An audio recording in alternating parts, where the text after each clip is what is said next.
एक बार तुलसीदास जी महाराज को किसी ने बताया कि जगन्नाथ जी में तो साक्षात भगवान के दर्शन ही होते हैं।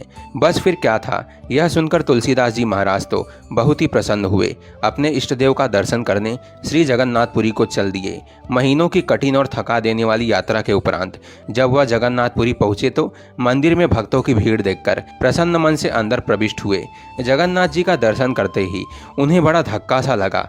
वह निराश हो गए और विचार किया कि यह हस्तपाद विहीन देव हमारे जगत में सबसे सुंदर नेत्रों को सुख देने वाले मेरे इष्ट श्री राम नहीं हो सकते।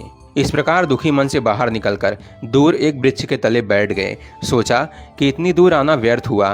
क्या गोलाकार नेत्रों वाले हस्तपाद विहीन दारू देव मेरा राम हो सकता है? कदापि नहीं। रात्रि हो गई। थके मांदे भूखे प्यासे तुलसी का अंग टूट रहा था। अचानक एक आहट हुई। वे ध्यान से सुनने लगे। अरे बाबा, तुलसीदास कौन है? एक बालक हाथों में थाली लिए पुकार रहा था। तुलसीदास ने सोचा आए लोगों में से शायद किसी ने पुजारियों को बता दिया होगा कि तुलसीदास जी दर्शन करने आए हैं, इसलिए उन्होंने प्रसाद भेज दिया होगा। तुलसीदास उठते हुए बोले, हाँ भाई, मैं ही हूँ तुलसीदास। बालक ने कहा, अरे आप यहाँ हैं, मैं बड़ी देर से आपको खोज रहा हूँ। बालक ने कहा, लीजिए, जगन्नाथ जी ने आपके लिए प्रसाद भेजा है। तुलसीदास जी बोले, भैया कृपा करके इसे वापस ले जाएं। बालक ने कहा, आश्चर्य की बात है, जगन्नाथ का भात जगत पसारे हाथ, और वह भी स्वयं महाप्रभु ने भेजा, और आप अस्वीकार कर रहे हैं, इसका कारण?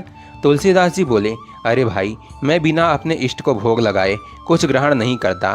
फिर यह जगन्नाथ का जूठा प्रसाद जिसे मैं अपने इष्ट को समर्पित ना कर सकूं, यह मेरे किस काम का? बालक ने मुस्कुराते हुए कहा, अरे बाबा, आपके इष्ट ने ही तो भेजा है। तुलसीदास जी बोले, यह हस्तपाद विहीन दारू मूर्ति मेरा इष्ट नहीं हो सकता। बालक ने कहा कि फिर आपने अपने श्री रामचरितमानस में यह किस रूप का वर्णन किया है? बिनु पद चलई सुनई बिनु काना, कर बिनु कर्म करई विधि नाना, आनंद रहत सकल रस भोगी, बिनु बानी बक्ता बड़ जोगी। अब तुलसीदास जी की भाव भंगिमा देखने लायक थी।